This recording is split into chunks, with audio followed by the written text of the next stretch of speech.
Right folks, today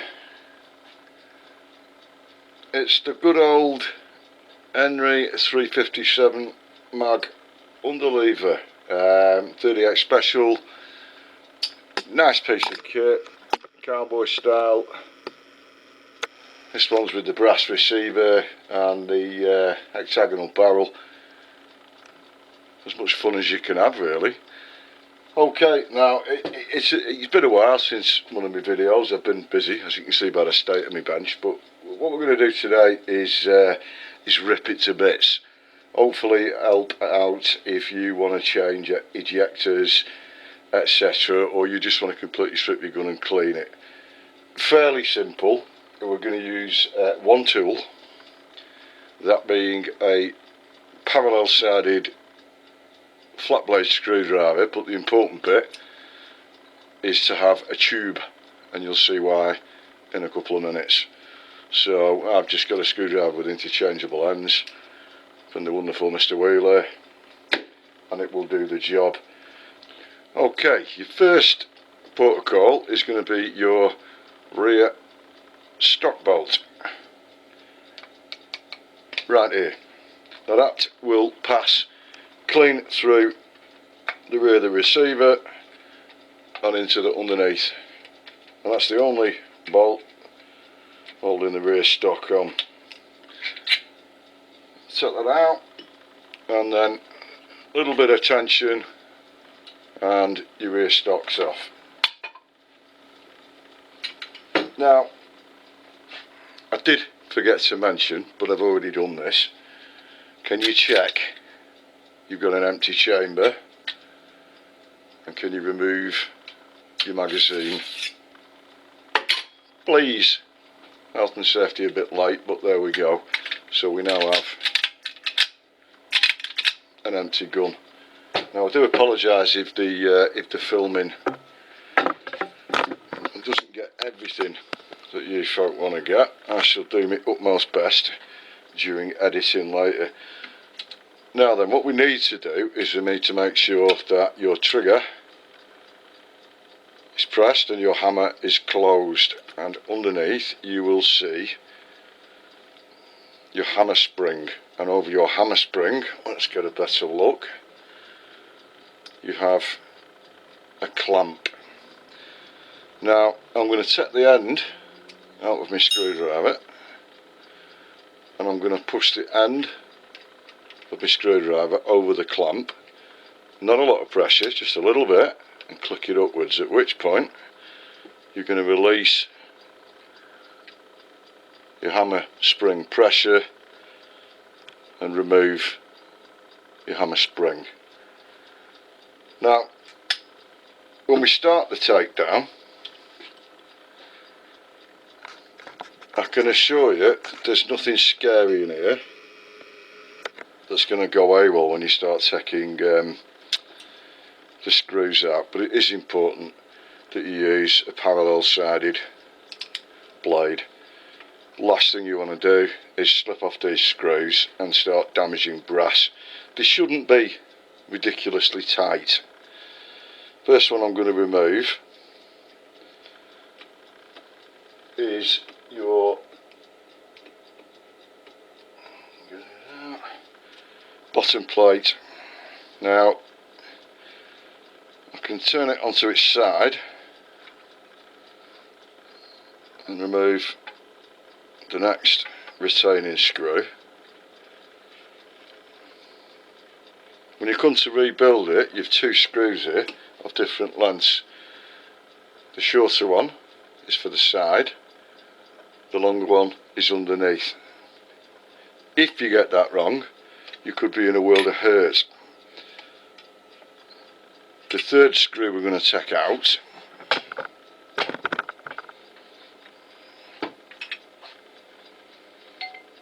is your main trigger retaining screw, and that passes all the way through.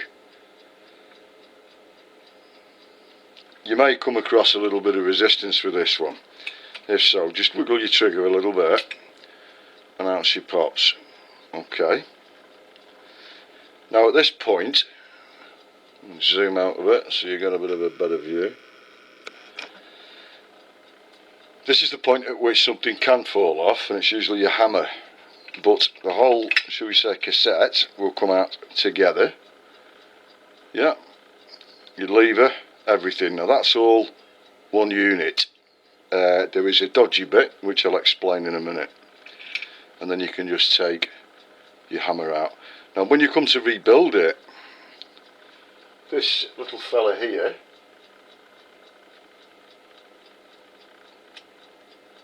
has to go up your trigger, and your trigger sits in situ like so. Yeah, that's actually called your transfer bar. This one here,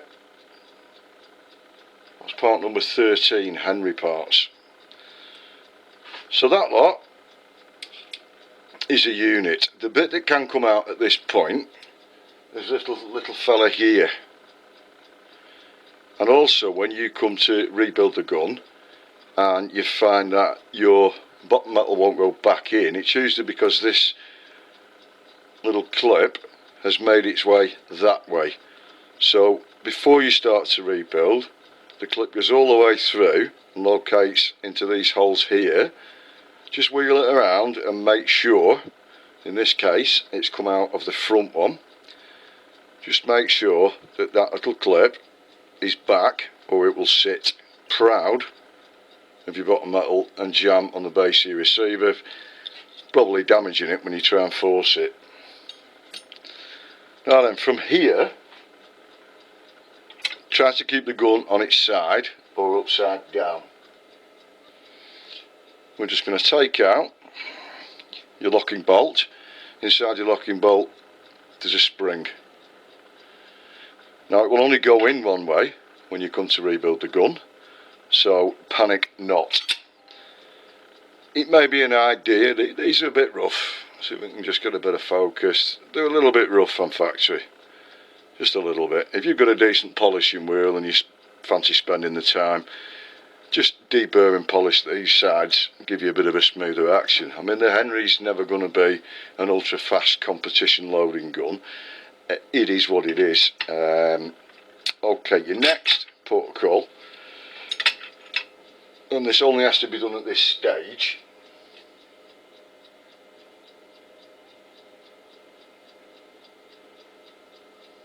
we're going to remove the carrier. It's important on this one that your screwdriver's not too wide, or you will damage your brass or your steel. Take that out, put it to one side, tip the gun upside down, and your carrier comes out. The carrier has a carrier dog inside it, carrier being part number 27, carrier dog part number 28, and the carrier dog pin 29, and the spring behind that as the pin, and the spring being part number 30 if you need to order them. The carrier can wear on the inside there. This one's, it is showing little bits of signs of roughness on the edge. Yeah, you could probably just deburr that with a pencil file, but the part is it's that cheap, it's not really going to be worth it. Some people, I've seen them highly polish the well or your ramp here, and highly polish the front here. You've just got to be careful you don't take too much off the front here, because you can then create problems with double loading, etc, etc. But it doesn't want to be too sharp, because it can start to mark the next round that's coming through. So basically that picks up your round, clicks it upwards and gets it ready for the bolt to pick up and push it into your barrel. The next stage, we can subtract the bolt. Now when we subtract the bolt, it'll come out as one unit. Extractor, plunger. Underneath the plunger there is also a spring. The way that you would remove your extractor is to tiny flat-bladed screwdriver or pin. Just so I can get that in the light. You would force that plunger backwards, at which point you can push and pull out and replace. Inside there you'd replace your plunger and you'd replace the spring. So you would always do those as 3 parts if there was an issue with your extraction at that point. For example, the idea is that, back into the light again, your round is held by the extractor. As the bolt is pulling backwards, your extractor is sprung and will force tension on that. It will get to the point where it then clicks your round out. So if this starts to drag your rounds out of the chamber as needed, it's a replacement part. Replace the whole lot. These, I have seen them damaged at the proof houses, and they can stamp the proof mark here and actually trap the pin in. So if you've got a problem with that, then that's a problem where it needs to either go back to the gunsmith, the gun dealer, or the wholesaler. This one hasn't been done. They've stamped this one at the back, but they do stamp right into the journal where the pin is. There's your bolt. Now inside your receiver, can we see it?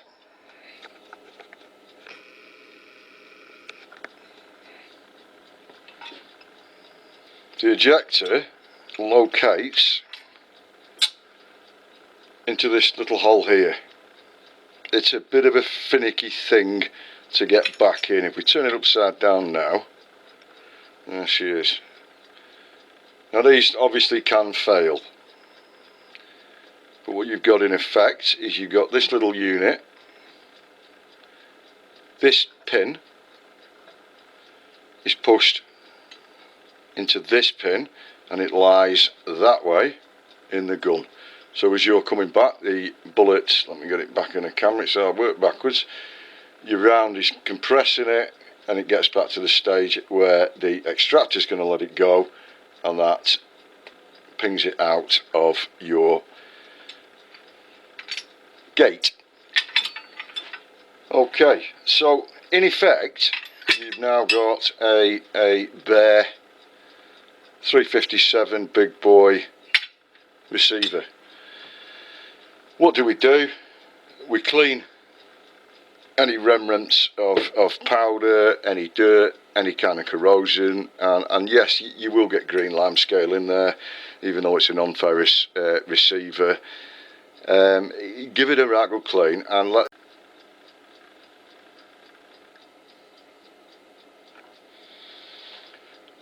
So you rebuild. The first thing we're going to do is we're going to get our ejector clip.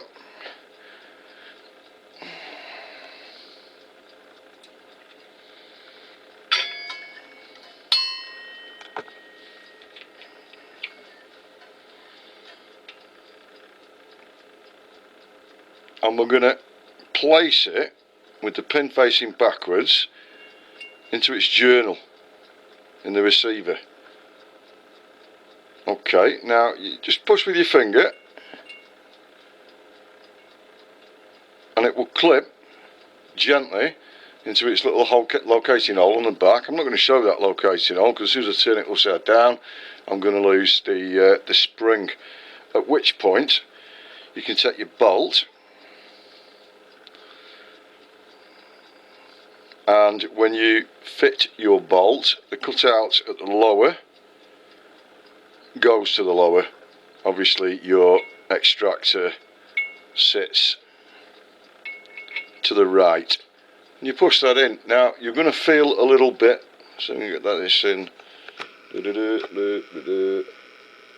you're going to feel a little bit of resistance as your bolt travels over your ejector spring.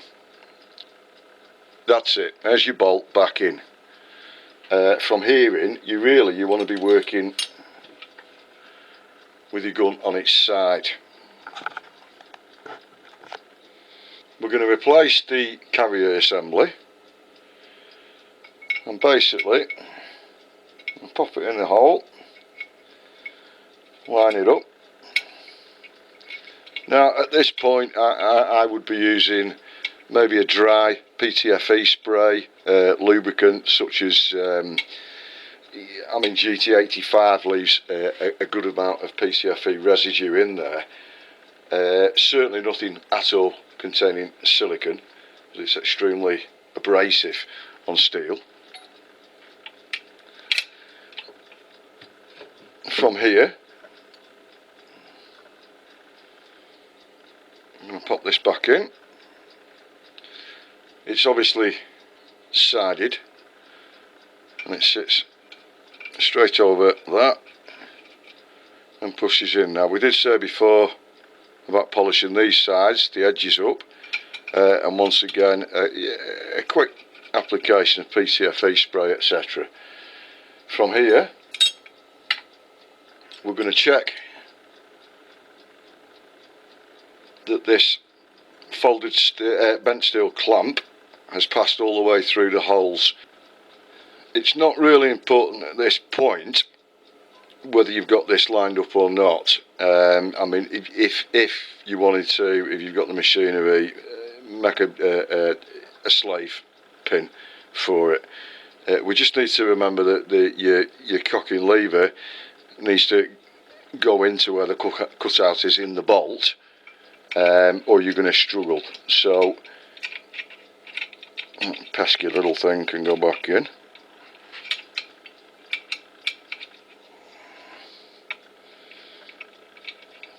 So the whole unit in effect should fairly easily click back into place. Okay, now at this point, and forgive me because I lied about needing one too, it may be handy just to use a pointed drift or a piece of plastic just to make sure that you've got your alignment with your trigger and your housing inside. Usually it just takes a little bit of a wiggle and that'll drop in. That's the first screw you want to put in at this point. Once you've put that one in, once again these things don't need to be ridiculously tight. You can close the action.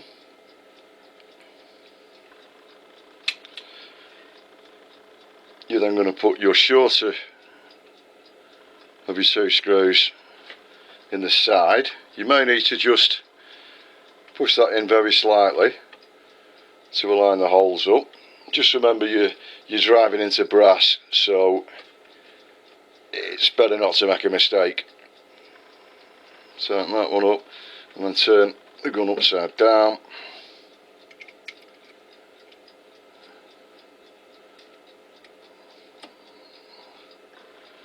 And put your last one in. Now at this point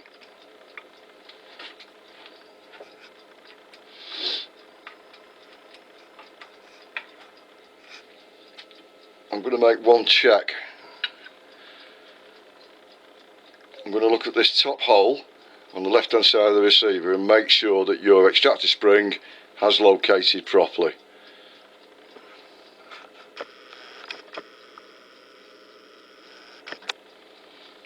As far as your action goes, it's complete now, bar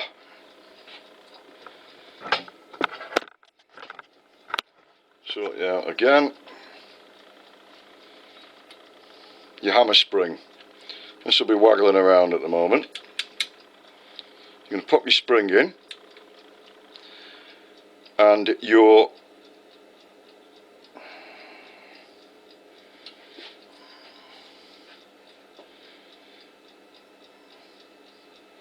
clamp starts its life off like so. The lower hole, the larger of the two, goes through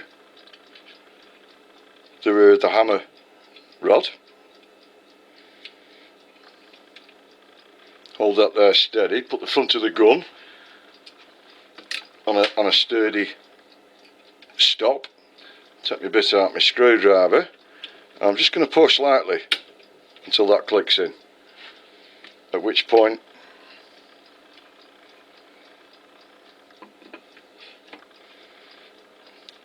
the stock can go on.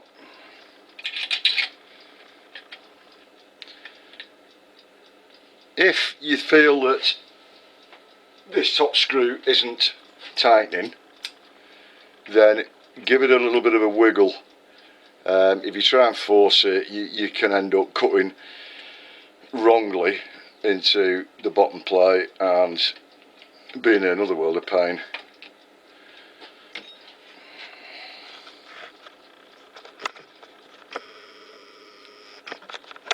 So service and clean wise, hopefully that's helped you out a little bit if you wanted to do a little bit of DIY on your big boy. I hope you enjoyed the video. I'm not David Bailey, but I asked him to come round and give us a lift, and unfortunately he wouldn't. Toss you bye.